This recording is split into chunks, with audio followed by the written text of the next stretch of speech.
எல்லா பக்கமும் ஈரம் பட்டிருக்கணும் மாவில். ஆனால் நிறைய ஈரமாக இருக்கக்கூடாது. இடியாப்பம் மாதிரி பதத்துக்கு வந்துடக்கூடாது. லைட்டாக தண்ணி தெளித்து தெளித்து பிசையணும்.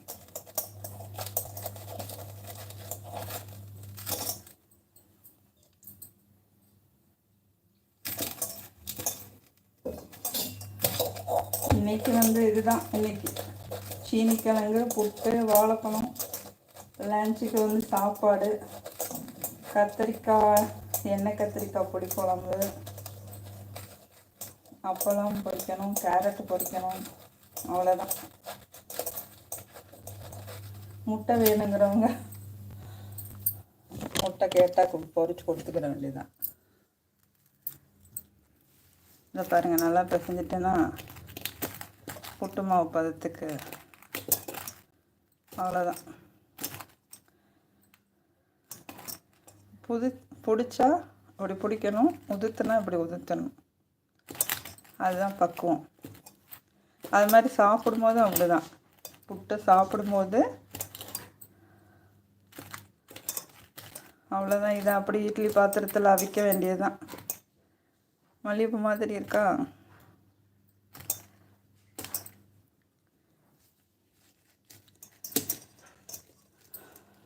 அக்ஷயம்மா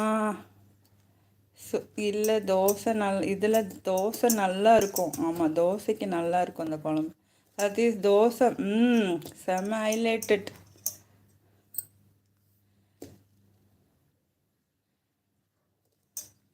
Betsy, hi, welcome to my live. I made a triple soup today. The recipe was bad. அச்சோ, டெரிபிள் சூப் செஞ்சு நல்லா இல்லையா? ஏன் நல்லா வரலையா? சதீஷ், இருங்க வர்றேன். ஓகே, நானும் கட் பண்ணுறேன். இந்த புட்டு மாவு செஞ்சுட்டேன். அதை இட்லி பாத்திரத்தில் அவிக்க போகிறேன். அவ்வளோதான்.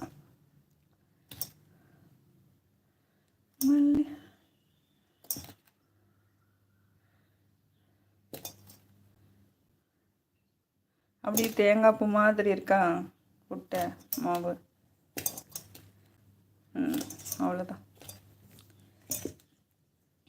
சதீஷ், புட்டு முடிஞ்சது, வா.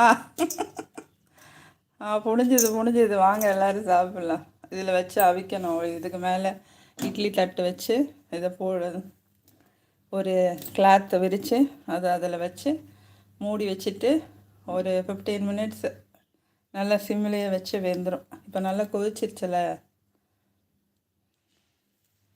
Betsy, it was made in a slow cooker. Do you know those?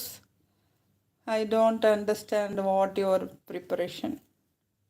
What a terrible soup na என்னதுப்பா? It was made in a slow cooker. Okay. ஓ, அதனால் வேகலை. ஸ்லோவாக இருக்கிறனால வேகலையா? Okay. How is this dish? என்ன சொல்கிறது? பிரிஞ்சால், ஆயில் பிரிஞ்சால் கிரேவி. சதீஷ், அச்சுமா ஒரு தட்டு எடுத்துகிட்டு வாங்க, சாப்பிடுவோம். வாங்க சாப்பிட்லாம். இந்தா ஆவி வந்துடுச்சு. புட்டு மாவு போட்டு வைக்க போகிறேன். வாழைப்பழம் இருக்குது, சுகர் இருக்குது. வாங்க சாப்பிடலாம். ஓகேவா? ஓகே, பாய்ப்பா. அது துணியை நினச்சி இதை போட்டு பரத்தி வைக்கணும். Betsy, this looks 100 times better than my soup. Satish, பொண்ணு தான் சமையல் தெரியும் தானே ப்ரோ? பொண்ணுனா சமையல் தெரியணும் தானே ப்ரோ? ஆமாம், அவங்க ப்ரோ இல்லை, சிஸ்டர். அவங்க ஏதோ ஸ்லோவாக இருக்கிற குக்கரில் வச்சாங்களாம். அதனால அது ஏதோ மாதிரி வந்துருச்சு போல்.